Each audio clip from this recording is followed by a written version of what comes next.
আসসালামু আলাইকুম। সমাজ কুকিং এর ব্লগে আপনাদের স্বাগত জানাই। আশা করি সকলে ভালো আছেন। আজকে আমি গরুর গোশত রান্না করব। তার জন্য কিন্তু পেঁয়াজ কুচি দিয়ে দিলাম, এলাচ, দারুচিনি, তেজপাতা, কালো গোলমরিচ, লবণ, আদা, পেঁয়াজ, রসুন বাটা দিয়ে দিচ্ছি। এখন মরিচ গুঁড়ো, হলুদ গুঁড়ো এবং ধনিয়ার গুঁড়ো, জিরার গুঁড়ো আমি পরিমাণ মতো করে দিয়ে দিব।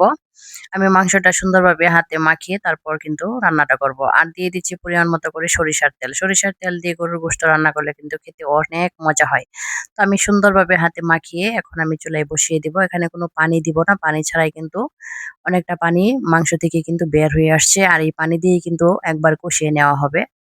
পানি ছাড়াই কিন্তু আমি রান্নাটা করছি ১ম এ আবারও ঢাকনা দিয়ে ঢেকে দিয়েছিলাম। আরো একবার কষিয়ে কিন্তু এসেছে। তারপর এখানে আমি মাছ ভাজি করে নিব। পেঁয়াজ, রসুন এবং আদা বাটা একটু দিয়ে দিলাম। আর দিয়ে দিচ্ছি হলুদ, মরিচ এবং লবণ, ধনিয়ার গুঁড়ো। এদিকে আমি আলু ভাজি করে নিব। বড়, বড় আলুর পিস করে লবণ দিয়ে হালকা একটু ভেজে নিয়েছি। এগুলো মাংসতে দিয়ে দিব। আর এখন আমি মাছগুলো সুন্দরভাবে মসলার সাথে মিক্সড করে নিয়েছি। তেলের মধ্যে কিন্তু এগুলো আমি ভাজি করে নিয়েছি। এদিকে মাংসটা রান্না হচ্ছে। এখন আমি ঝোলের জন্য গরম পানি দিয়ে দিয়েছি। ভালোভাবে সিদ্ধ হবে প্লাস একটু ঝোলও থাকবে। এখানে ৩ টুকরো রসুন দিয়ে দিলাম আস্ত। আর আলুগুলো ভেজে তারপর আমি দিয়ে দিলাম। আলু ভেজে তরকারিতে দিলে কিন্তু অনেক মজা হয়। বিশেষ করে মাংসের তরকারিতেও। মাছের একটা তরকারি আমি রান্না করে নিব। ৫ মিশালি একটা মাছের যত সবজি আছে আমি দিয়ে দিলাম।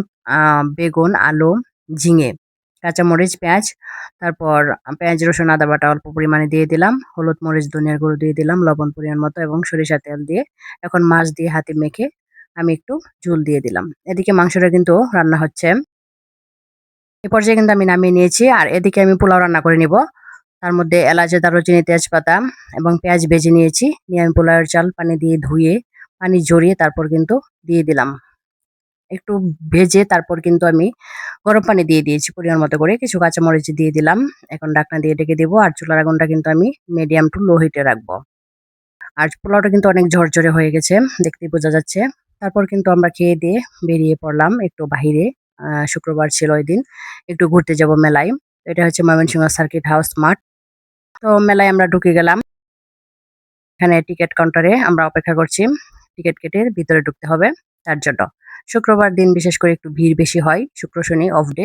তার জন্য কিন্তু মেলায় একটু ভিড় ছিল। এটা ছিল ময়মনসিংহের ঐতিহ্যবাহী তাঁত বস্ত্র এবং বাণিজ্য মেলা। এগুলো কুশন কভার আমার খুব ভালো লেগেছিল।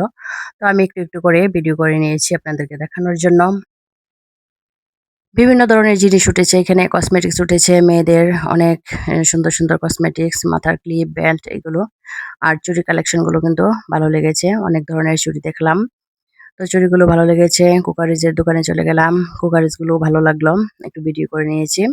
শোপিস তারপরে স্টিলের যত জিনিস আসবাবপত্র সবই আমি টুকটুক করে একটু ভিডিও করে নিয়েছি। আর একটু কিন্তু কিনে নিয়েছি। সেগুলো কিন্তু আমি ভিডিওতে আর শেয়ার করতে পারিনি। ভিডিওটি অনেক বড় হয়ে যাবে তার জন্য। এই জুয়েলারি বক্সটা আমার খুব পছন্দ হয়েছে। তো সেটা কিন্তু আমি আমার জন্য নিয়ে নিয়েছি।